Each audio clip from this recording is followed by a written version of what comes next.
आपको मिलवाते हैं उत्तर प्रदेश के मुख्यमंत्री योगी आदित्यनाथ के जबरा फैन से। जी हां, हालांकि फैंस तो आपने बहुत देखे होंगे, लेकिन सीएम योगी का ये फैन इतना खास है कि उसने मुख्यमंत्री का मंदिर ही बनवा दिया। जी हां, सीएम योगी का ये मंदिर रामनगरी अयोध्या में है, जहां राम मंदिर का निर्माण युद्ध स्तर पर चल रहा है।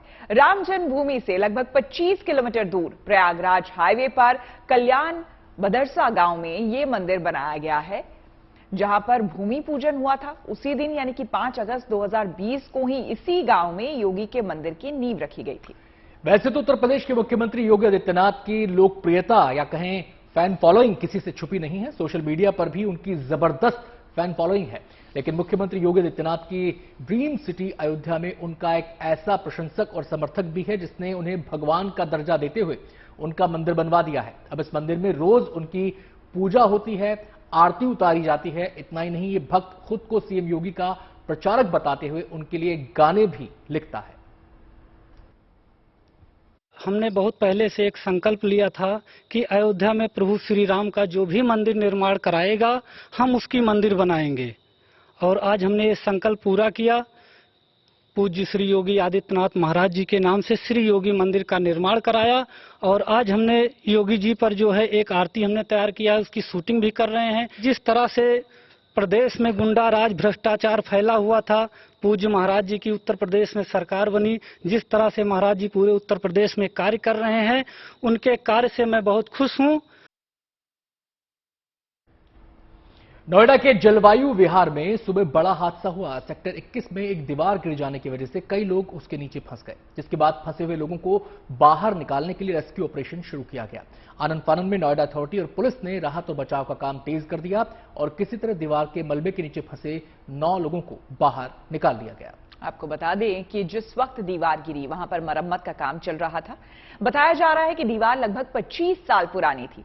मलबे से बाहर निकाले गए 9 मजदूरों को घायल हालत में अस्पताल में भर्ती कराया गया है। हादसे के बाद मलबा हटाने का काम भी जारी है। इसके लिए जेसीबी की 3 मशीनों की मदद ली जा रही है। इसके अलावा उनके लिए मुआवजे का भी ऐलान किया गया है। नोएडा में हुए इस हादसे पर सीएम योगी ने भी दुख जताया है। सेक्टर 21 में जलवायु विहार के बगल के नाली के रिपेयर के कार्यों को नोएडा अथॉरिटी द्वारा कॉन्ट्रैक्ट दिया गया था, और कॉन्ट्रैक्टर के लेबरर द्वारा यहाँ काम कराई जा रही थी। तो वो ईंट जब निकाल रहे थे तो बगल के दीवार की ईंट उनके ऊपर गिरी और उससे ये हादसा हुई है। बाकी इसकी विस्तृत जांच कराई जाएगी और तथ्यों को पता कराई जाएगी। और अब अभी तक 2 डिस्ट्रिक्ट हॉस्पिटल में और 2 कैलाश हॉस्पिटल में 9 लोगों को, जो रेस्क्यू टीम थी, जो नोएडा पुलिस के कर्मचारी थे, जब उनको पता चला तो वो तत्काल भाव से यहाँ पर पहुंचे और 9 लोगों को अस्पताल में अब भर्ती करा दिया गया है। पीछे आपको जेसीबी भी नजर आएगा। यहाँ पर काम चल रहा है और इस समय कोशिश की जा रही है कि ये जो मलबा है इसको यहाँ से खाली कर दिया जाए और जो दीवार है उसको धीरे धीरे करके एक बार फिर से उसका कंस्ट्रक्शन चालू किया जाए। चलिए, अगली खबर भी नोएडा से ही जुड़ी हुई है, जहां पर महिलाओं को सुरक्षा का एहसास दिलाने के लिए अच्छी पहल की गई है। बेटियों को सुकून और हौसला देने वाली तस्वीर आपको हम दिखाते हैं। नोएडा में महिलाएं सुरक्षित हैं या नहीं, ये जानने के लिए सड़कों पर उतर आई नोएडा पुलिस। पेट्रोलिंग करते हुए पुलिस ने महिलाओं से बात की, उनसे सुरक्षा संबंधी सवाल पूछे और ये जानने की कोशिश की कि उन्हें सुरक्षा से जुड़ी कोई दिक्कत तो नहीं। आपको बता दें कि नोएडा पुलिस की जो ज्वाइंट कमिश्नर हैं भारती सिंह, वो पूरे अपने दलबल के साथ नोएडा की सड़कों पर उतरी, मार्केट एरिया का मुआयना किया, सड़कों का जायजा लिया और अपने जो साथी उनके पुलिसकर्मी मौजूद थे, जहां पर उनको लगा कि लाइटिंग की व्यवस्था पर्याप्त नहीं है, वहां पर निर्देश दिए गए कि यहां पर लाइटिंग को दुरुस्त करवाया जाए, संबंधित विभागों से बात करके। इसके अलावा सीसीटीवी के बारे में भी जानकारी ली। आपको बताएं कि पुलिस की टीम रात को नोएडा की सड़कों पर उतरी, अलग अलग जगहों पर सुरक्षा का जायजा लेने के लिए पहुंची, युवती और महिलाओं से बात की और सुरक्षा की दृष्टि से उन्हें पेश आने वाली दिक्कतों के बारे में जाना। और जिन महिलाओं ने पुलिस बल के साथ बातचीत की, पुलिस टीम के साथ बातचीत की, वो इस बातचीत से काफी खुश दिखे। उनका मानना यह था कि ऐसी पहल होती रहनी चाहिए जिससे कि उन्हें यह एहसास हो कि वो शहर में पूरी तरह सुरक्षित हैं। ये पेट्रोलिंग जो की गई है और जो हमारे शासन के और हमारी जो सरकार की मंशा है कि महिलाओं में एक सेंस ऑफ सिक्योरिटी और एक सेफ्टी सबके मन में रहे, उसी को और आगे बढ़ाने के लिए और उन लोगों के मन में एक ये भावना पैदा करने के लिए कि जो यहाँ पे नोएडा में है वो पूरी तरह से सुरक्षित है और पुलिस उसके साथ हमेशा है। जिन लड़कियों से मैं मिली उनसे लोगों से मैंने पूछा और ये कि वो कैसा अपने को यहाँ पे महसूस करती हैं। सभी जिन लड़कियों ने जो भी फीडबैक दिया ये कहा कि हम यहाँ पे बहुत ही सुरक्षित महसूस करते हैं और उन्हें किसी प्रकार की भी कोई असुरक्षा की भावना नहीं। रुख करते हैं अगली खबर का। व्हाट्सएप दुनिया के सबसे लोकप्रिय मैसेजिंग प्लेटफॉर्म में से एक है। इसकी लोकप्रियता के कारण डेवलपर्स लगातार नई नई सुविधाओं को और लगातार व्हाट्सएप में सुधार करने पर काम कर रहे हैं। हाल ही में व्हाट्सएप बीटा ने एक नया फीचर पेश किया है। इस फीचर के तहत यूजर्स को भेजे गए मैसेज को एडिट करने की सुविधा मिल सकती है, यानी यूजर्स पहले से भेजे गए मैसेज को एडिट कर पाएंगे। धोखे से अगर आपने गलत या फिर कोई टाइपिंग एरर के साथ मैसेज को सेंड कर दिया है तो आप उसे ठीक कर पाएंगे।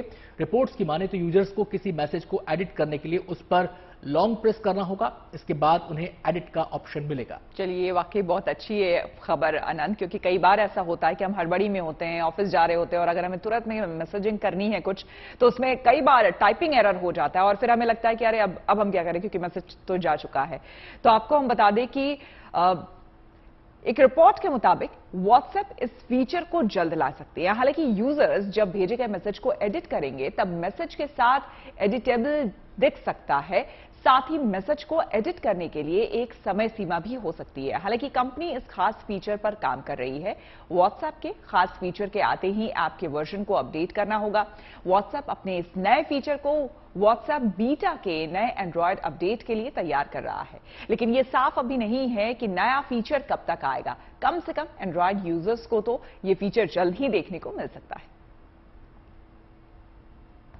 चलिए बढ़ते हैं अगली खबर की ओर। तो 26 सितंबर से नवरात्र शुरू हो रहे हैं और उससे पहले ही लोग उसकी तैयारियों में जुट गए हैं। राजस्थान के पानी में भी नवरात्रि से पहले माहौल भक्तिमय हो गया है। यहां लगभग 500 महिलाओं में दीपक मां दुर्गा की आरती की और उनकी दुर्गा पाठ की होड़ यहां पर दिखी। इन लोगों ने बाकायदा दीपक जलाकर दुर्गा पाठ किया।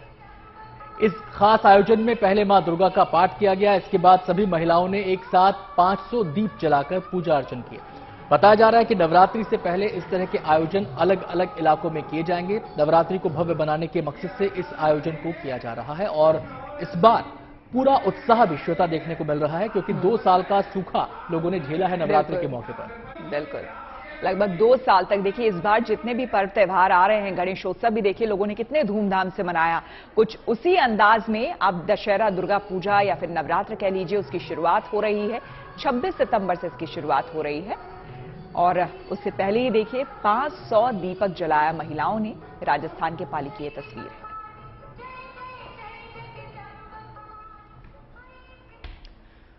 तो भले ही नवरात्र आने में अभी कम से कम 1 हफ्ता बाकी है, लेकिन इसकी तैयारियां चारों तरफ दिख रही हैं। कहीं पूजा अर्चना की जा रही है तो कहीं बाजारों में रौनक लौट आई है। तस्वीरें पश्चिम बंगाल के हुगली की हैं, जहां दुर्गा पूजा से पहले बाजार गुलजार हैं। बाजारों में भीड़ मौजूद है। बिल्कुल, आपको बता दें कि दुर्गा पूजा बंगाल का सबसे बड़ा त्योहार है। बंगाल में दुर्गा पूजा बहुत ही धूमधाम से मनाई जाती है और दुर्गा पूजा बंगाल की संस्कृति के साथ जुड़ा हुआ है। ऐसे में जाहिर है कि इसके लिए खास तैयारी भी की जा रही है। ऐसे में दुर्गा पूजा की तैयारियां जोरों पर तो चल ही रही है। लोग भीड़ में धक्के खाते हुए भी बाजारों में खरीदारी करने से रुक नहीं रहे हैं। चलिए अब रुक करते हैं महाराष्ट्र के बीड का, जहां पे बरसों पुरानी एक रूढ़ी को खत्म कर दिया गया। एक परंपरा, जो पुरानी परंपरा थी, उसे खत्म कर दिया गया, जिसके जिले के धनोरा बुद्रुक गांव की महिलाओं ने पीढ़ी दर पीढ़ी चली आ रही प्रथा को तोड़कर मारुति मंदिर में प्रवेश किया और नारियल तोड़े। उसके बाद सीधे मंदिर के मूल में जाकर भगवान के दर्शन किए। परिवर्तन की इस लड़ाई का अब हर जगह स्वागत हो रहा है। दरअसल मारुति मंदिर में महिलाओं के प्रवेश पर सालों से प्रतिबंध लगा था, लेकिन अब गांव की महिलाएं न सिर्फ इस कुप्रथा के खिलाफ संगठित हुई, बल्कि सदियों पुरानी बेड़ियों को तोड़कर इन महिलाओं ने आजादी को सही मायने में महसूस किया। इनकी मांग है कि महाराष्ट्र के सभी मंदिरों में महिलाओं को प्रवेश करने की इजाजत मिलनी चाहिए। ईरान में महिलाएं हिजाब के विरोध में एक नई क्रांति का बिगुल फूंकती नजर आ रही है। सड़कों पर उतरकर महिलाएं और लड़कियां हल्ला बोलकर साफ साफ ये संदेश दे रही है कि अब वो जुल्म सितम नहीं सहने वाली है। ईरान में पुलिस कस्टडी में हुई एक युवती की मौत के बाद महिलाएं और लड़कियां भड़क उठी। 13 सितंबर को हिजाब पहनने से इनकार पर आपको हम बता दें, उसके बाद ये तस्वीरें सामने आई है। 22 साल की ईरानी युवती महसा अमीनी को गिरफ्तार कर पुलिस थाने ले गई। 16 सितंबर को पुलिस की हिरासत में ही महसा की मौत हो गई। इसको लेकर महिलाओं का गुस्सा भड़क उठा और वो सड़कों पर उतरकर जबरदस्त विरोध प्रदर्शन करने लगी। और आपको बता दें कि न केवल हिजाब का विरोध किया जा रहा है, बल्कि विरोध का एक और तरीका यहां पर अपनाया गया है जो लगातार सामने आ रहा है। सोशल मीडिया प्लेटफॉर्म्स पर भी देखने को मिल रहा है। कुछ महिलाएं अपने बाल काटकर, तो कुछ हिजाब लहराकर, तो कुछ हिजाब जलाकर अपने गुस्से का इजहार कर रही हैं। तेहरान के अलावा ईरान में दूसरी जगहों पर भी प्रदर्शन तेज हो गए हैं। प्रदर्शनकारियों के खिलाफ पुलिस सख्ती भी बरत रही है, उन पर गोली चलाए जाने तक की खबरें हैं। इसके बावजूद महिलाएं अपनी आवाज बुलंद कर रही हैं। वो साफ साफ ये संदेश दे रही हैं कि अब ना झुकेंगे ना ही रुकेंगे। महिलाएं किसी भी कीमत पर हिजाब कानून को बर्दाश्त करने के मूड में नजर नहीं आ रही हैं। तो हमारे इस खास बुलेटिन में आज के लिए इतना ही।